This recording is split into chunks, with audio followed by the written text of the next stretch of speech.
Her life was a stolen breath, an echo in the desert wind, and the relentless pursuit of shadows was her only constant companion. Apache woman was marked for death until a white rancher fought to keep her alive.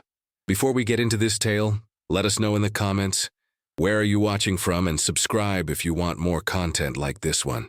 The dust, a fine ochre powder, coated everything, the faded planks of the porch, the worn leather of his saddle, and most profoundly, the silence that hung heavy between them. Elias Thorne, rancher by trade, reluctant protector by circumstance, watched her from the periphery of his vision. Her name, if she had one beyond the whisper of Apache woman, was never spoken aloud. She moved with a coiled grace, a quiet defiance that warred with the stark fear etched into the depths of her dark eyes. It had been weeks since he found her, half dead and barely breathing, beneath the gnarled branches of an ancient mesquite. A crude yet unmistakable mark burned into her flesh, a symbol he knew, from years of uneasy coexistence, portended a death warrant. It was a mark of shame, of banishment, a brand that spoke of betrayal or a crime so heinous it severed her from her own people.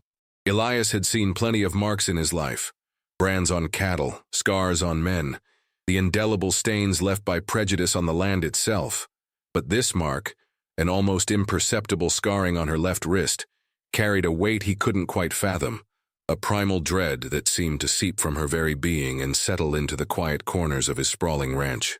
He was a man of the earth, of routine, of hard-won solitude, and her presence was a disruption, a stone dropped into the placid pond of his existence, sending ripples outward that threatened to capsize everything he had built.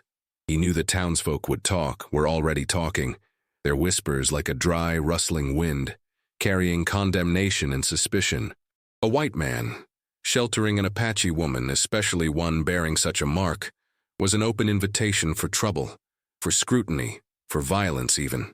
Yet, something in her silent, profound despair, a flicker of something profoundly human beneath layers of stoicism, had kept him from turning her away. He had offered her water, then shelter, and in doing so had unwittingly entangled his fate with hers, pulling a thread that threatened to unravel the tightly woven fabric of his isolated world. The sun dipped below the horizon, painting the sky in fiery hues of orange and purple, a beautiful, deceptive facade over the brewing storm. The first few days had been a testament to the chasm between their worlds. She spoke little, her words, when they came, guttural and sparse like pebbles rattling in a dry gourd. Her gaze, however, spoke volumes, a haunted landscape of memory and fear, a constant scanning of the horizon, as if expecting the past to rise up and consume her. Elias, a man accustomed to silence, found her presence a new kind of quiet, one fraught with unspoken questions and an unsettling vulnerability. He saw the way she clutched at a small, crudely carved wooden bird, its edges worn smooth by countless touches, a solitary comfort in a world stripped bare. This simple artifact seemed to be the last vestige of who she was before the mark, before the flight, before the desperate clinging to life had brought her to his isolated ranch. He wondered what life she had led, what crime she was accused of, what betrayal had led to her being cast out with such a damning symbol. The local townsfolk, embodied by the scowling face of Josiah Blake, the self-appointed moral compass of the valley, and the venomous gossip of Martha O'Malley, the storekeeper's wife, were already sharpening their words like knives. "He's harboring one of them," Josiah had drawled, his eyes narrowed, lingering on Elias's ranch house as if searching for some hidden depravity, and a marked one at that. "You know what that means, Thorne. Trouble. Always trouble." Elias had merely grunted, his hand resting casually on the worn handle of his rifle, a silent but clear warning. But Josiah's words were echoes of a sentiment that resonated through the dusty streets, a deep-seated prejudice that saw the Apache not as people, but as a collective threat, a dangerous, unpredictable force to be contained or eradicated. This woman, nameless and silent, became a convenient scapegoat for every fear and resentment simmering beneath the surface of their fragile society. Elias felt the pressure mounting, a palpable weight on his shoulders. He wasn't a saint, never claimed to be. He had his own ghosts, his own past he preferred to keep buried, but he couldn't bring himself to cast her out. The sheer injustice of her plight, The quiet dignity with which she bore her apparent condemnation stirred something within him, a flicker of forgotten empathy in a heart long hardened by solitude and the unforgiving landscape. He knew the risk, understood the condemnation, yet he found himself tightening his resolve, a stubborn refusal to bow to the narrow-minded dictates of a world that saw only black and white, not the countless shades of gray that painted the human soul. The shadows lengthened, not just with the setting sun, but with the creeping dread that seemed to emanate from the very earth around the ranch. A series of small, unsettling events began to punctuate the quiet rhythm of their days. A stray cow, its throat expertly slit, left near the fence line, not by a predator but with a deliberate, almost ritualistic precision. Then, the discovery of a small, intricately woven feather, dyed a deep, ominous red, tied to a branch near the spring, a silent warning meant specifically for her. Elias felt a chill that had nothing to do with the evening breeze. These were not random acts. They were messages, escalating in their chilling clarity. Someone or something was actively seeking her out, and they were drawing closer. The mark on her wrist, a secret she guarded with fierce silence, became a living entity, a magnet for the unseen forces that stalked her. Elias tried to question her, gently at first, then with increasing urgency about the symbol, about her past, about who might be hunting her. But she remained a locked vault, her eyes flickering with an ancient pain he couldn't pierce. One evening, as the moon cast long skeletal shadows across the yard, Elias heard a low, mournful chant carried on the wind. It was distant, barely audible, yet it sent a shiver down his spine. It was a death song, he knew, a lament sung for the departed, or perhaps for those about to cross the veil. The sound seemed to emanate from the hills to the west, the direction from which she had come. He found her standing by the window, her back to him, rigid as a statue, the wooden bird pressed tightly against her chest. Her silence was more eloquent than any confession. The chant faded, leaving behind a silence that felt heavier, more pregnant with unspoken terror. Elias knew then, with an icy certainty, that this was no ordinary flight from justice.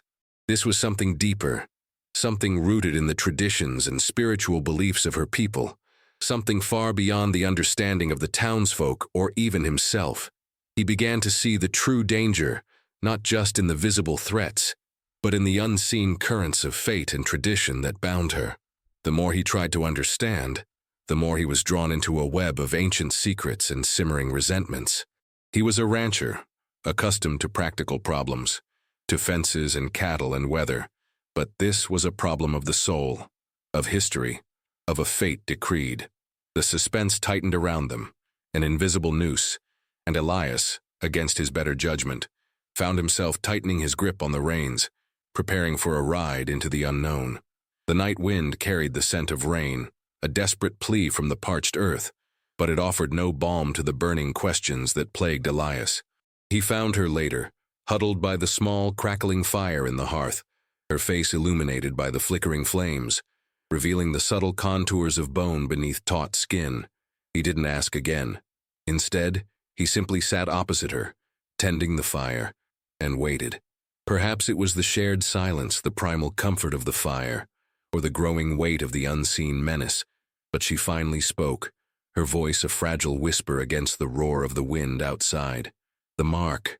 'Tis for breaking the sacred trust," she began, her gaze fixed on the dancing flames. Not on him. For a betrayal not of blood, but of spirit. My sister. She was taken. By sickness. The white man's sickness that swept through our camps like a phantom blade. I sought a forbidden path to save her.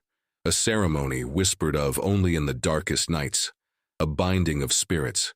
A desperate plea to the ancient ones to return what was lost. Her voice faltered, raw with a grief that time had not diminished, only deepened. It failed. She died. And in my desperation, my actions brought not healing, but a blight upon our village. The elders, they saw it as a violation, an unforgivable trespass against the natural order, a hubris that invited suffering. The mark.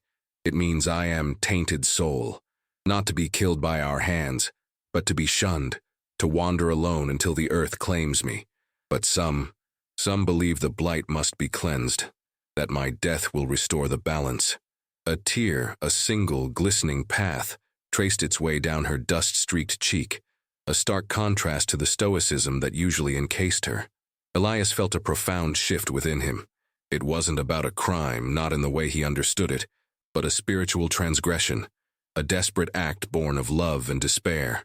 The weight of her past, the immense sorrow of her people, pressed in on him. This was not simple tribal law. It was the raw, primal cry of a soul fractured by loss and branded by an unyielding tradition. The irony was bitter. Her attempt to save a life had condemned her own. He finally understood the depth of her solitude, the profound isolation that came with being an outcast among her own, carrying a burden of perceived spiritual corruption that transcended physical boundaries. The revelation, rather than easing the tension, tightened it, making the air around them crackle with a new kind of dread. The next morning, a group of riders appeared on the horizon, not the familiar shapes of cattlemen, but figures cloaked in buckskin, moving with a disciplined precision that spoke of purpose. They were Apache warriors, their faces painted, not for war with white settlers, but for a solemn, ritualistic hunt. Elias felt a cold dread settle in his gut. They were coming for her. This was the cleansing, the balance she had spoken of. He had no illusions about their intentions. His ranch, once a sanctuary, felt suddenly exposed, fragile. He grabbed his rifle, the cold steel a familiar comfort against the rising panic. "Get inside," he commanded, his voice rough. She hesitated, her eyes, usually so guarded, now wide with a primal terror that eclipsed even the sorrow. She knew these men, understood their purpose. Her destiny, seemingly preordained, was approaching with every thud of their horses' hooves. Elias positioned himself behind a pile of old timber, his heart thumping against his ribs like a trapped bird. He wasn't a soldier, just a man who wanted to be left alone. But something in him, a stubborn, almost foolish resolve, refused to let this woman be dragged to her ritualistic death. He saw the leader dismount, a towering figure, his gaze sweeping the ranch with an unnerving intensity. This was no casual encounter. This was a deliberate act of enforcement. The sun glinted off a ceremonial blade at the warrior's hip. Elias knew he was outmatched, outnumbered. He was one man against a tradition, against a belief system he could barely comprehend, much less fight. The air grew heavy, thick with the unspoken challenge. He could hear the faint, insistent whisper of the wind through the tall grass, a mournful sigh that seemed to echo her impending fate. He tightened his grip on the rifle, his knuckles white. This was a collision of worlds, of belief systems, of a man's flawed empathy against an ancient, unyielding decree. He knew his stand was likely futile, a desperate defiance against the inevitable tide. Yet he could not, would not step aside. The dust rose around the approaching riders, a fine, choking cloud, signaling the arrival of an inescapable judgment. He drew a deep, ragged breath, preparing for the desperate, brutal dance that was about to begin. The Apache warriors halted just beyond the ranch's perimeter, their silent presence a stark, imposing wall. The leader, a man whose face bore the stoic lines of countless trials, raised a hand. "She has violated the sacred covenant." His voice, though calm, resonated with unyielding authority. "Her spirit is tainted. The land cries out for balance." Elias stepped forward, his rifle lowered but ready. "She is under my protection," he stated, his voice steady despite the tremor in his hands. "She has done no wrong here." The warrior's gaze was direct, unwavering. "This is not your fight, white man. This is our way, a debt to the spirits." Elias felt the irony, a bitter taste on his tongue. He who had always distanced himself from the world was now standing at its precipice, defending a woman whose culture he barely understood against the very people who claimed her. Word of the standoff, predictably, spread like wildfire through the valley. Josiah Blake, emboldened by the presence of what he considered proper justice, rode up with a small armed posse, their faces grim, their rifles glinting in the harsh sun. "Thorn, you fool," Blake bellowed, his voice cracking with self-righteous indignation. "You're siding with a savage against her own kind? This is madness. Let them take her. It's their business." Other townsfolk, drawn by the spectacle, lingered at a safe distance. their whispers a chorus of condemnation. "He's lost his mind," Martha O'Malley clucked, pulling her shawl tighter, her eyes narrowed with suspicion and fear. "Consorting with the enemy." Elias ignored them, his focus solely on the silent, formidable Apache warriors. He knew Blake and his ilk wouldn't lift a finger to help him, nor would they understand the complex tapestry of grief and misplaced spiritual conviction that had led to this moment. His stand was born not of heroism, but of a quiet, unyielding refusal to allow a perceived injustice to unfold on his land. He had seen enough of the world's casual cruelty, enough of the easy condemnation that stripped individuals of their humanity. He was not protecting a marked woman, he was protecting a vulnerable soul, an act that few in this unforgiving landscape would comprehend, let alone support. The societal figures around him were caricatures of narrow-mindedness, their fear and prejudice a more tangible threat than the silent judgment of the warriors. The sun beat down relentlessly, a silent witness to the escalating tension. The Apache leader, unwavering, began to speak, his words not of aggression, but of solemn purpose, detailing the perceived spiritual imbalance. Elias listened, sensing the profound conviction behind his words, a conviction born of tradition, not malice. He looked back at the woman, whose name he still did not know, seeing the deep tremor in her hands, the way her eyes, usually so resilient, flickered with a raw, undeniable vulnerability. The stoicism she had maintained for so long began to crack under the immense pressure of facing her past, her judgment, her people.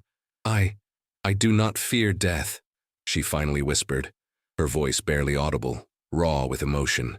"But the mark, it is a burden, a constant whisper of what I failed to do, of the blight I brought."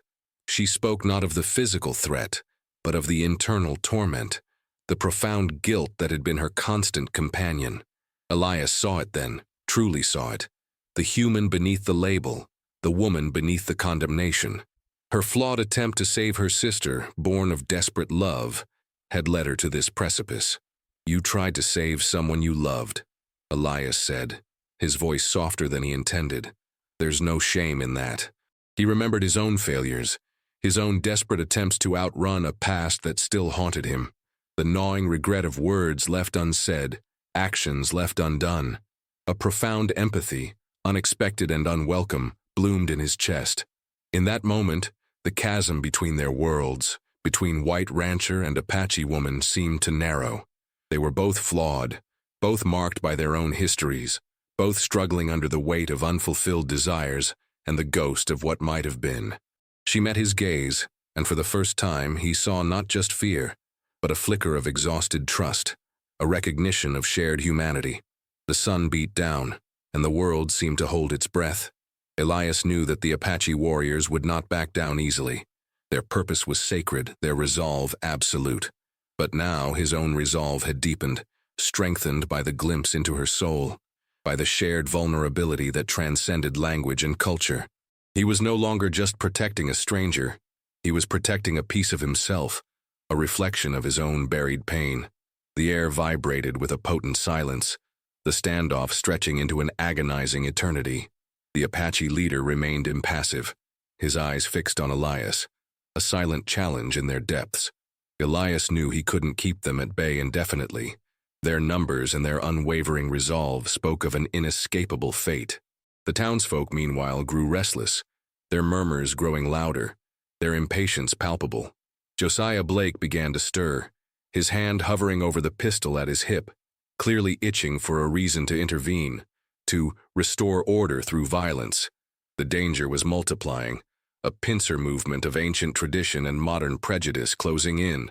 Elias felt the familiar prickle of despair, the sense of being caught between two unyielding forces, both demanding a life.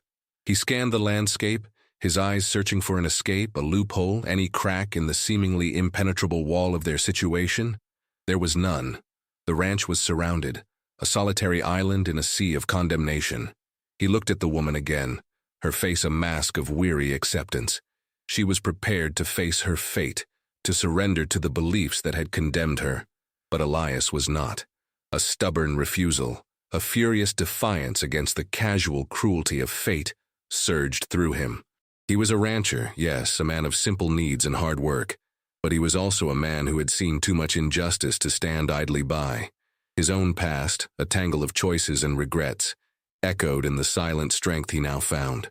He thought of his own youthful folly, the rash decisions that had shaped his solitary life, the judgment he had faced, internal and external. This woman, condemned for an act of love, for a desperate plea to the unknown, was a mirror reflecting his own buried struggles. The symbolism was stark, the mark on her, the invisible scars on him, both binding them in a shared narrative of human fallibility and the relentless pursuit of atonement. He had to find another way, a third path through the tangled thicket of tradition and prejudice. The sun began its slow descent, painting the sky in blood orange and deep violet, a theatrical backdrop to the human drama unfolding on the dusty earth. The moment of decision hung heavy, suspended between breaths. Then a thought, sharp and unexpected, pierced through the haze of despair. Elias took a step forward, his voice cutting through the oppressive silence, addressing the Apache leader directly. "She has paid enough," he roared, the words raw with conviction. "She has walked in exile, carried the shame, endured the pain of 1,000 sons. If balance is truly what the spirits demand, then let me offer myself." The words hung in the air, audacious, shocking. The Apache leader's stoic expression flickered, a momentary surprise. The townsfolk gasped, a collective intake of breath. Josiah Blake scoffed, "He's finally lost it." But Elias ignored them all. "I will stand in her place," he continued, his voice now lower, filled with a terrible resonant certainty. "Take me. Let her go. Let her live, unburdened by this mark, unburdened by this pain. Let the balance be found in my sacrifice, for a life given freely, rather than a life taken in sorrow." The Apache woman spun around, her eyes wide with shock and a fierce, immediate protest. "No!" she cried, her voice tearing through the air, raw and desperate. This was the most she had spoken, a primal scream against his selfless offer. Her hand reached out, instinctively grabbing his arm, as if to physically pull him back from the precipice he was so readily approaching. The warmth of her touch, fleeting yet profound, was a sudden, unexpected connection in the face of death. The Apache leader studied Elias, his gaze piercing, searching for deceit, for weakness, but finding only a profound, almost reckless resolve. The weight of his offer, an unbidden act of compassion, hung heavy in the air. This was not a challenge, but a desperate plea, a subversion of their justice through an act of supreme selflessness. It was a grand gesture in a world of small, cautious men, an act so unexpected it shattered the rigidity of their ingrained traditions. The tension, already stretched to breaking point, snapped. The decision was no longer hers to bear alone, nor theirs to simply enforce. It had become a complex knot of sacrifice, mercy, and the unforeseen consequences of a man's willingness to truly see another, beyond the marks, beyond the labels, beyond the bitter divisions of the world. The climax was not a clash of steel, but a clash of wills, a profound emotional crucible where life and death hung by the thinnest thread of human compassion. The Apache leader lowered his gaze, then slowly, deliberately nodded. The gesture was almost imperceptible, yet it carried the weight of ages, of grudging respect, of an unexpected reprieve. "The spirits will know a true offering," he stated, his voice now devoid of judgment, imbued instead with a quiet understanding. "Your sacrifice, it cleanses not just her path, but perhaps our own." He turned, a silent command to his warriors, who, with solemn faces, mounted their horses. They rode away as silently as they had arrived, leaving behind a profound stillness, a sense of an ending and a beginning. The townsfolk, witnessing this astonishing turn of events, stood bewildered, their prejudice momentarily eclipsed by sheer incomprehension. Josiah Blake, speechless for once, could only gape, his self-righteous anger deflating like a pricked balloon. Elias stood there, breathing raggedly, the adrenaline slowly receding, leaving him weak in the knees. He hadn't expected this. He had prepared for a fight, for death, but not for this quiet, almost reverent acceptance. He turned to face her, the woman, no longer just a marked Apache woman, but a soul who had been stripped bare and now, miraculously, stood on the precipice of a new, unforeseen existence. Her eyes, filled with unshed tears, met his. There was a profound gratitude there, yes, but also a new depth, a shared understanding forged in the crucible of impending doom. She reached out hesitantly and touched his hand, a gesture of silent communion, a promise of something unspoken, something profoundly hopeful in the desolate landscape of their lives. She had been marked for death, destined to wander, but his stubborn fight, his reckless act of empathy, had pulled her back from the abyss. The mark on her wrist remained, a permanent reminder of her past, of her struggle, but it no longer defined her. It was a scar, not a sentence. And for Elias, the solitary rancher, who had sought only quiet solitude, a different kind of mark had been etched onto his own soul, the indelible imprint of a life saved, a connection forged, a testament to the enduring, if often hidden power of human compassion. The sun, finally free of the western horizon, cast long golden shadows across the ranch, illuminating a path forward, uncertain but bathed in the soft, nascent glow of an unexpected hope.